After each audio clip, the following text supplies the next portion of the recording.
আজকে নিয়ে এসছে মেহেন্দি করতে, এই ডিজাইনটা করবে। হ্যালো এভরিওয়ান, তো আজকে আমার বান্ধবী এসছে আমার কাছে মেহেন্দি করতে। ও যাবে বিয়ে বাড়ি, তো সেই জন্য মেহেন্দি করতে এসছে। আর এর আগেও ওকে মেহেন্দি করে দিয়েছি, তখন আমি না ভিডিও করতাম না। এর আগে অনেক বান্ধবীকেও আমি মেহেন্দি করে দিয়েছি, অনেককেই করে দিই।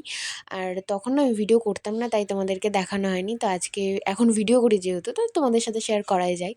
আর কতটা করি সেটা তোমরাই জানিও, কতটা মানে পারি আর কি। আমি মেহেন্দি শিখিনি, আর শিখিও না। যতটা পারি নিজে থেকে পারি, আর যারা করে আমার কাছে তারা নিজেদের পছন্দ মতন ডিজাইন নিয়ে আসে, সেটাই করার চেষ্টা করি। এবার কতটা পারি সেটা ওরাই বলে, আর আমি দেখি। বাট মোটামুটি করি, আমি বলবো না যে আমি খুব ভালো পারি বা একেবারে পারি না, মোটামুটি করি। এবার তোমরা জানিও তোমাদের কাছে কেমন লাগছে। আর যারা আমার কাছে মেহেন্দি করতে চাও তারা অবশ্যই আমার বাড়িতে এসো, আমি তোমাদেরকে মেহেন্দি করে দেবো। আর দেখো আমার বান্ধবী কত সুন্দর ভিডিও করে গাইস, কত সুন্দর ভিডিও।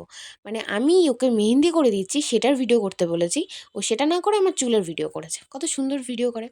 আর ও বাচ্চাদের মতন খুব চঞ্চল। মানে মানে মেহেন্দিটা তো 5 মিনিটও রাখে না ও। 5 মিনিটও ঠিকঠাক রাখতে চায় না আর কি। মানে ঘেঁটে ফেলে তার আগে ঘেঁটে ফেলবে। যেমন ডান সাইডটা দেখো বোঝাই যাচ্ছে না, পুরো ঘেঁটে ফেলেছিল। কিন্তু বাঁ হাতের মানে আমার ভাগ্য ভালো, বাঁ হাতটা একটু সুন্দর রেখেছে। নিচের সাইডটা ভালোই বোঝা যাচ্ছে, এটাই ভরা ডিজাইন ছিল। তো কেমন লাগলো সেটা জানিও।